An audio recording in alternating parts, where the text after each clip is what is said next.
Amen. Alors, ma sœur, je vais te Magnifique. une autre question. Dis-moi, qu'arrive Oui, à Dieu lorsque nous l'adorons?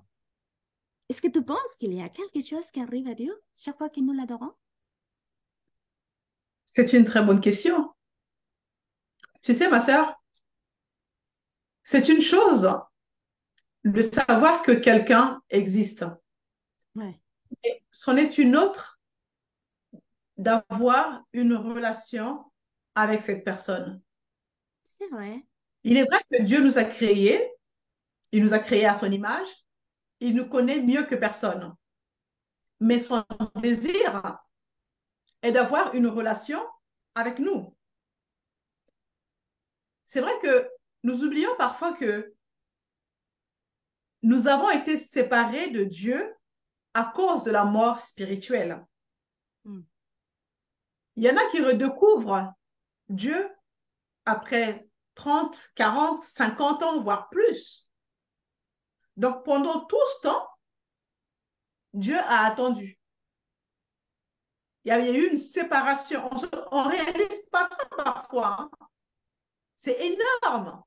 Ouais. Mets-toi dans le cœur d'un père qui cherche son enfant, Mm. qui attend que cet enfant se souvienne que j'ai un papa et que cet enfant puisse faire réaliser, prendre conscience que, ben oui, au fait, j'ai un père, il faut peut-être que je retourne vers ce père. Mais il se coule tant d'années, et Dieu, il attend. Mais c'est incroyable quand tu réalises ça. Mm. Tu Ouais. vois.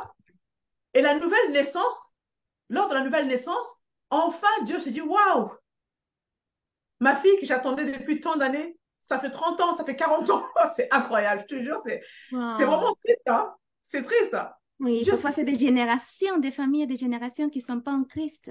c'est ça, Ouais. Wow. tu vois? Et donc, quand arrive la nouvelle naissance, Dieu, il est pressé. Il est tellement enthousiaste du fait de rétablir à nouveau cette connexion avec nous. C'est vrai. Il a attendu des années jusqu'à ce qu'on naisse de nouveau pour pouvoir rétablir cette relation tant désirée dans son cœur. Mm. C'est incroyable. Quand tu prends conscience de ça, tu te dis waouh. Et tu vois, dans Sophonie 3, verset 17, il est dit, le Seigneur, ton Dieu, est au milieu de toi. Il est fort et il t'assure la victoire. Il rayonne de bonheur à cause de toi. Son amour te donne une vie nouvelle. Il pousse des cris joyeux à ton sujet. Wow! Est-ce que tu réalises ça? Il chante. Après 30 ans, 40 ans, Dieu, il attend, il attend. Et là, enfin, soudain, nouvelle naissance. Tu entends l'évangile et hop, tu comprends qu'il faut naître de nouveau. La puissance de la parole de Dieu vient dans ton cœur et hop, tu reçois cette parole qui génère la foi en toi et tu ouvres ton cœur à Jésus-Christ. Dieu, il est juste incroyable. Il est enthousiaste. Il saute de joie à cause de toi. Il est heureux d'être avec toi. C'est juste incroyable. Un Dieu aussi grand qui ait pu penser à moi, à toi, nous aimer autant au point de sauter de joie à notre sujet. C'est Dieu chante des chants de louange à notre sujet. Alors, Merveilleux ça. qu'arrive-t-il à Dieu lorsque nous l'adorons? Mais bien sûr que cela le réjouit. Il est content. Il nous aime tant. Il nous a tellement recherché, attendu. Il recherche cette intimité avec nous. Et parce qu'il veut cette relation avec nous, il est juste impatient.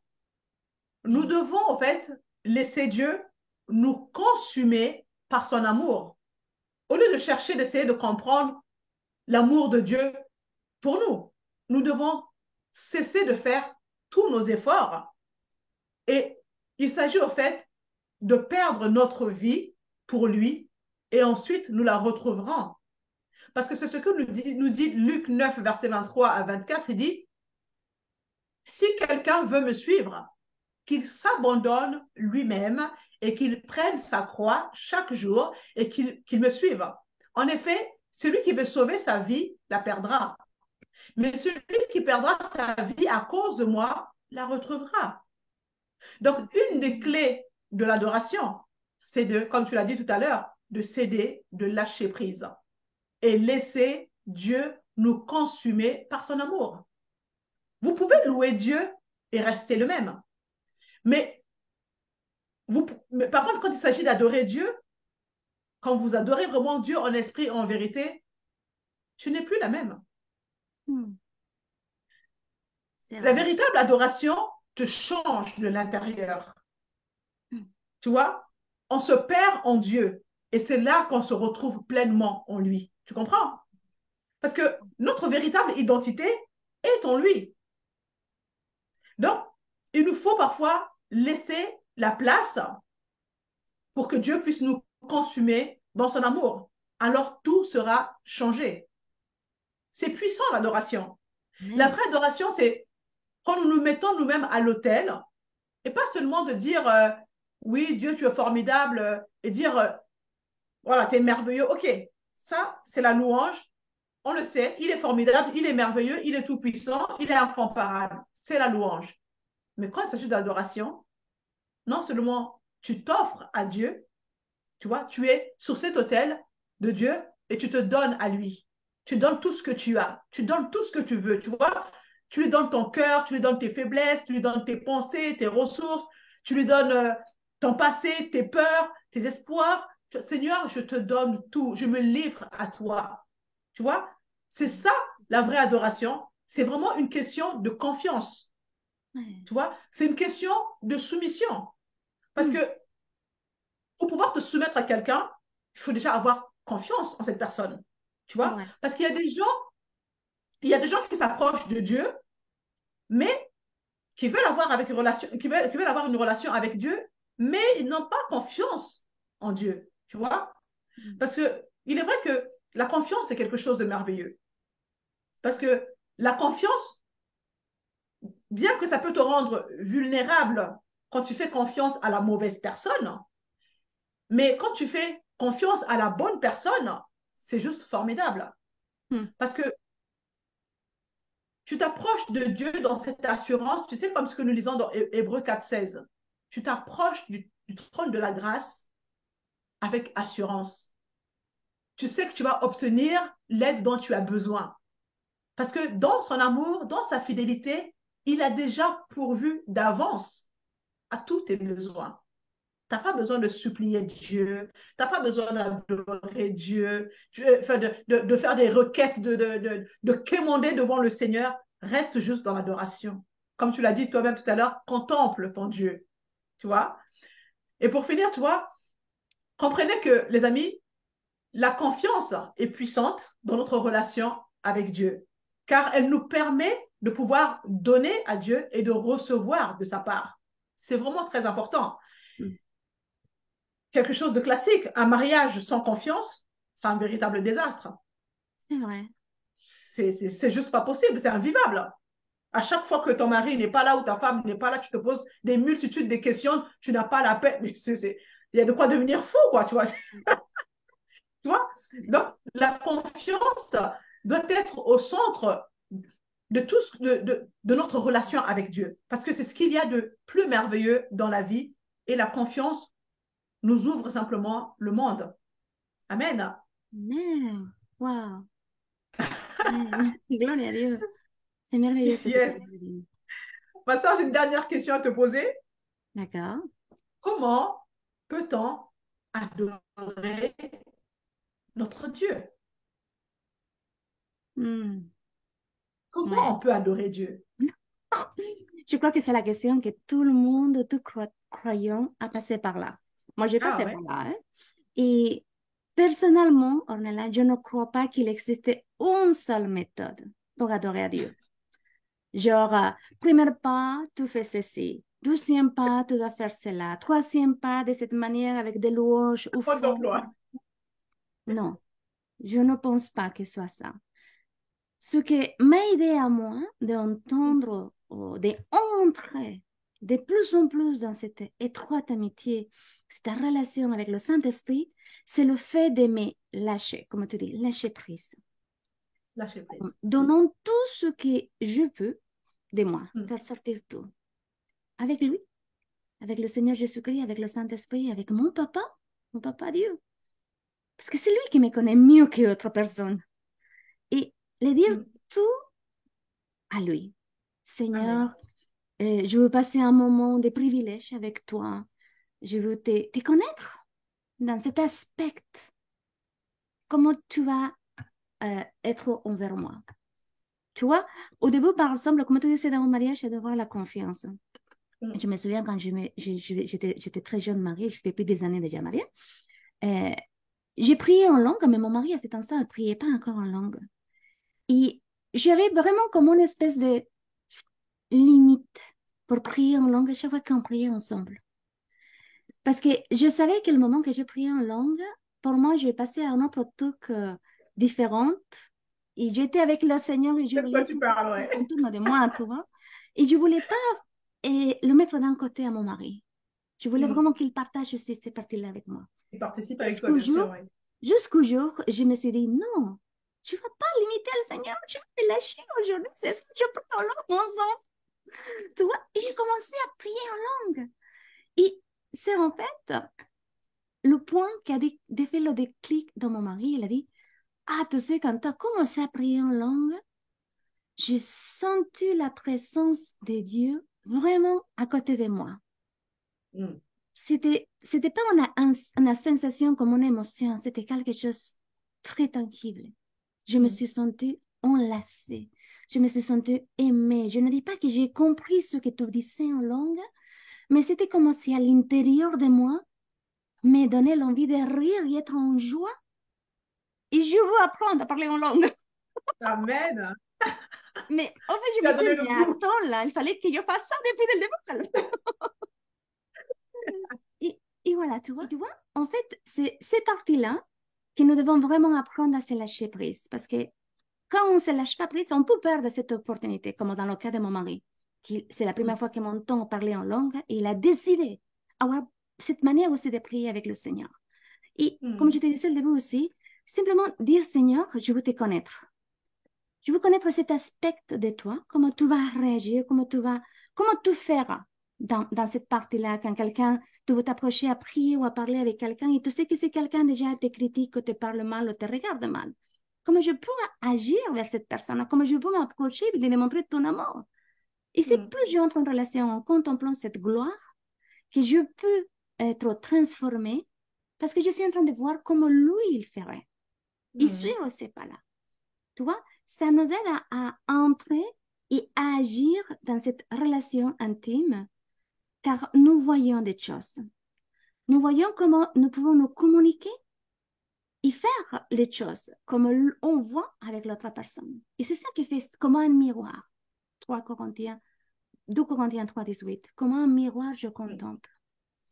Un jour, j'ai vu une vision, un rêve, où je voyais que le Seigneur me disait, Marie, tu poses tes mains sur les gens et tu parles à la maladie. Tu le dis de cette manière.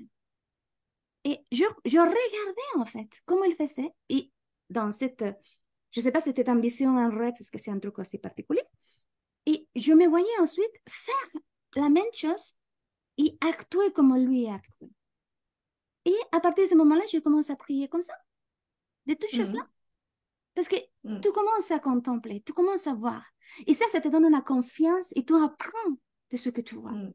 Et cet aspect, en fait, tu commences à découvrir de Dieu parce que tu as commencé juste à méditer dans la parole de Dieu, à comprendre ce que c'est une vraie adoration parce que tu t'as lâché.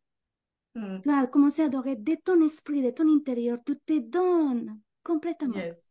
Mm. C'est pas parce que j'attends que tu me donnes quelque chose. Je Mm. me donne parce que je veux pas porter cette chose-là en moi. Je veux juste être libre de ça et vivre plus en toi et profiter Mm. plus de toi.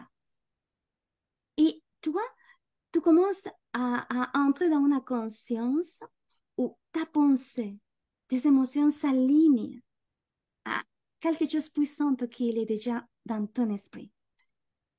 Et c'est quelque chose de merveilleux de dire, waouh, la façon comme je me suis alignée à la vérité de Christ, pas simplement à transformer ma vie, mais transforme à mon époux, transforme à les autres gens qui sont al contour de moi. Parce que quand il y a quelqu'un qui demande un conseil ou une prière, quelque chose, tu les donnes déjà ce que tu as appris. Bien ce que sûr. tu y es connaissance, tu vois. Et d'un coup, tu commences à dire, Seigneur, je veux te connaître plus pour aider plus aux autres.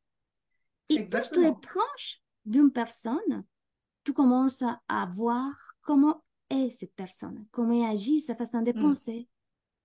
C'est de cette même manière que c'est Dieu, comment je commence à connaître Dieu. Et nous devons ouvrir notre cœur vers lui pour s'offrir à cette relation intime, qu'il va nous Mm. amener à être en amitié avec Dieu. Tu t'imagines, Ornella, toi et Mm. moi, on est amis de Dieu. Amen. Tous Mm. les enfants de Dieu sont amis de Dieu, tous ceux qui sont nés à nouveau en Jésus-Christ. Mm. Il acceptent la vérité que Dieu le Père, Dieu le Fils et Dieu le Saint-Esprit sont esprits et qu'ils habitent, que c'est Mm. le temple du Saint-Esprit. Ils sont Amen. amis de Dieu. Et nous devons commencer à nous intéresser en ce qu'il est, en cette amitié. Tu vois, quand on s'est connus, toi et moi, Mm. on s'est commencé à s'intéresser. Quelle chose ça te plaisait? Comment tu aimais faire la cuisine?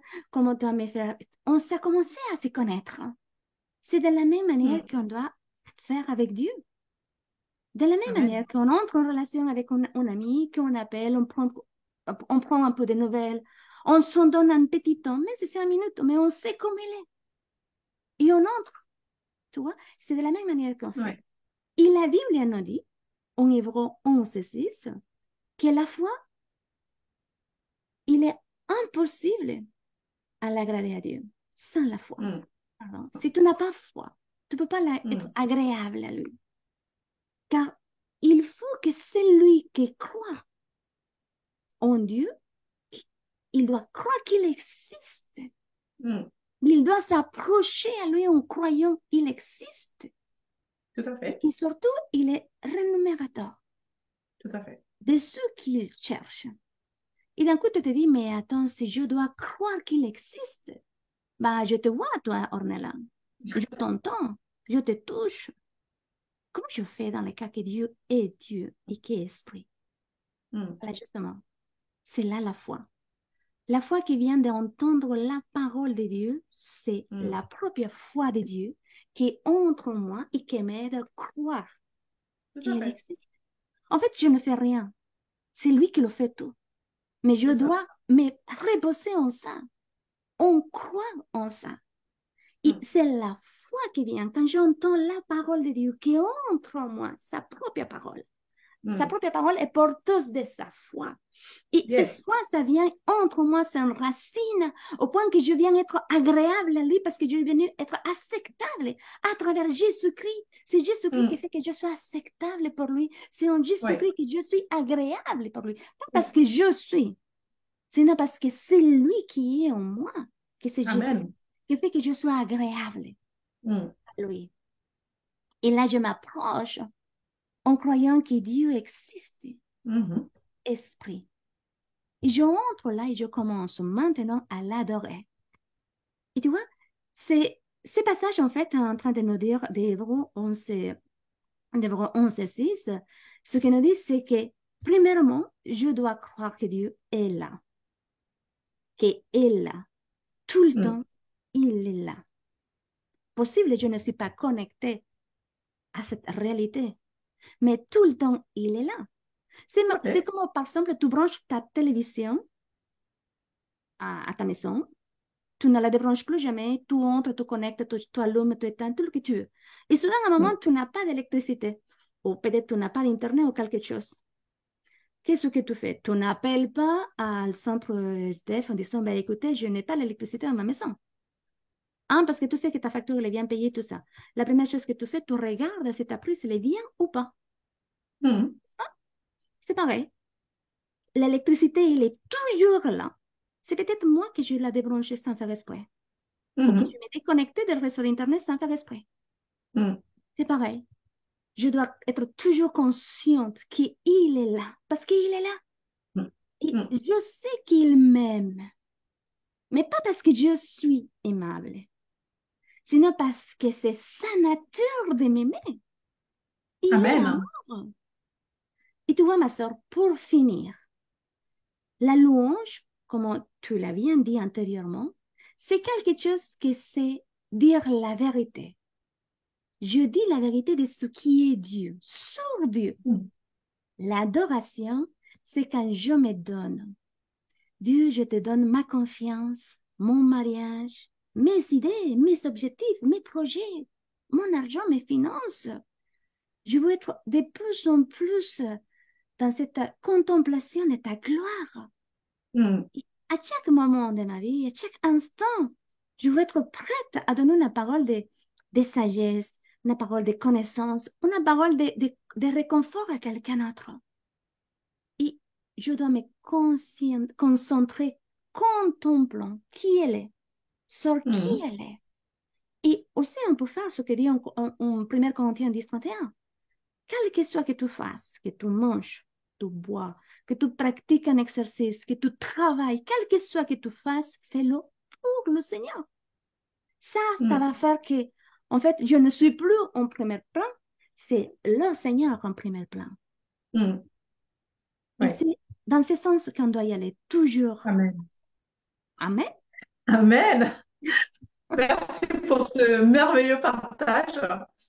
Bah, les amis, vous l'aurez compris, hein, euh, le but de ce partage avec la sœur Marie, c'est de vous permettre justement de pouvoir faire la différence entre la louange et l'adoration. Parce que personnellement, et je pense que c'est le cas de beaucoup de personnes, on a tendance à identifier la louange comme étant la partie où la musique est rythmée et l'adoration comme la partie où la musique Elle est est plus plus lente. calme, plus douce. Ouais. En général, c'est la différence basique qu'on se fait de la louange et l'adoration. Ouais. Mais vous avez compris que c'est bien plus que ça, parce que la louange est vraie, quoi qu'il arrive. Éternel Dieu, tu es grand, tu es merveilleux, nul n'est comparable à toi. Oui, Amen. toi seul, tu es Dieu d'éternité en éternité. Ça, c'est la louange. Mais dans l'adoration, vous vous offrez à Dieu. Vous êtes le don. Amen. Dans l'adoration, nous donnons un accès à Dieu dans notre vie. C'est ça la différence. Et c'est très important. Et c'est la raison pour laquelle Dieu adore l'adoration. Car nous nous soumettons à lui en l'adorant.